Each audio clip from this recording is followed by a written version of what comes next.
Hello, welcome to the KOREAZ channel. I'm Lee Hae-sung, host of KOREAZ Focus. This year marks the 30th anniversary of diplomatic relations between Korea and the 5 Central Asian countries. And today we would like to discuss the past, present, and the future prospects in developing the relations between Korea and Central Asia. Could you please introduce yourself? Hello, I'm Kang, professor of Department of History at Kyung University. Nice to meet you.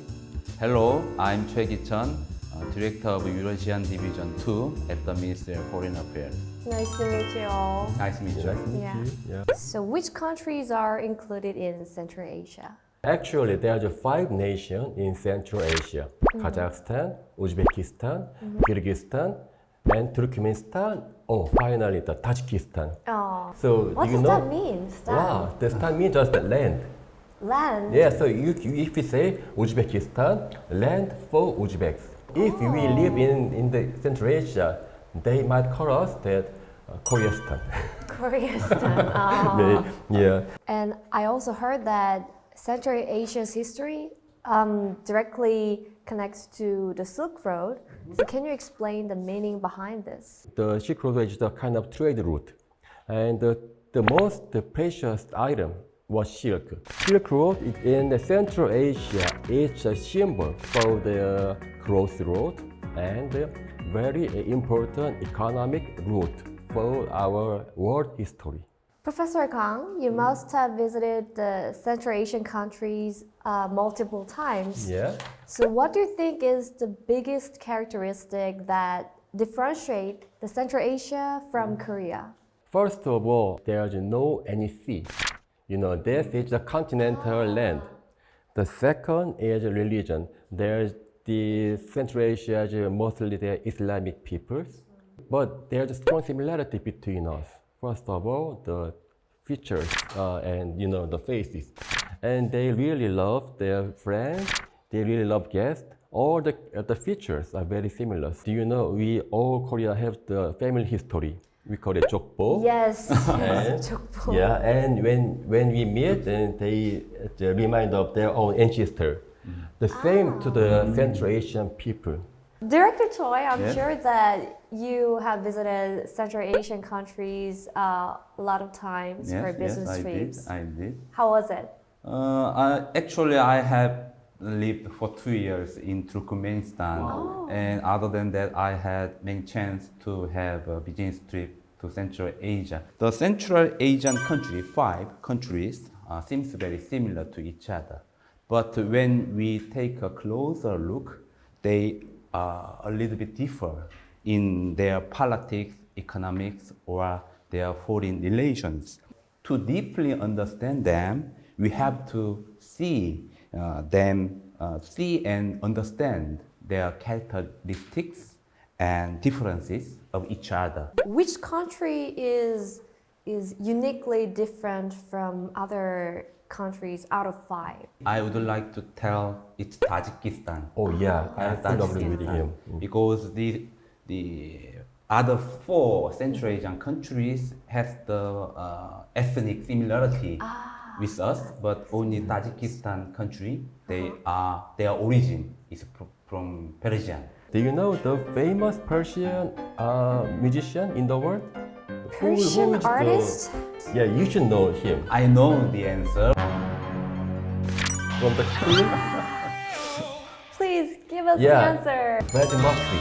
There's only one nation in Central Asia who belongs to the Persian ethnic. That is Tajikistan. Wow, that's amazing. The year 2022 marks the 30th anniversary of diplomatic relations between Korea and the 5 Central Asian countries. So what does this mean to us? In the last 30 years, the Korea and Central Asian countries have continued cooperation that focused on developing natural resources. However, it's time to see each other as partners who work together toward a breakthrough in the environment and digital sectors as well. Is an opportunity to shift the framework of cooperation for the future-oriented field. So there are a lot of Koreans residing in Central Asia, about like 310,000 people. Yes. So when and how did they come to settle there? About 150 years ago, Koreans moved to Russian Far East on the Vladivostok and the Far Eastern region of Russia. In the Stalin period in 1937, by Stalin decision, Korean was forced to deported to Kazakhstan. Anyway, we were survived. You know, Korea is strong people. Survived. We are. Yeah. Furthermore, they do not forget their own culture and live successfully and live together with the Central Asian people. Now that we know more about Central Asian countries, I really want to visit there someday. So, is there a place you recommend? Somewhere I shouldn't miss out on? There's a city of Kyzyl in Kazakhstan. Kyzyl.